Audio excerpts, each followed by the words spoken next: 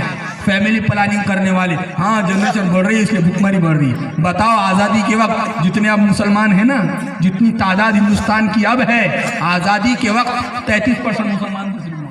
کتنے؟ 33%. ابھی جتنی آبادی ہے. لیکن اس وقت ٹاٹ کے کپڑے پہنتے تھے، لوگوں کے پاس پیسہ نہیں تھا، دال کھاتے تھے. اور کسی کے گھر میں ہمارے دادی سناتے تھے کہ کسی کے گھر میں اگر دال پر گھی ڈال کے کھایا جاتا تھا تو کہتے تھے یہ مالدار ہو گئے. سمجھ میں آ رہی بات؟ اور مرغے مسلم گوشت کا تو تصور ہی نہیں. کوئی بڑا مہمان آیا تو جب گوشت بنتا تھا وہ بھی چکن. سمجھ میں آ رہی بات؟ وہ بھی ایک پاؤ لاتے تھے اور 8 لوگ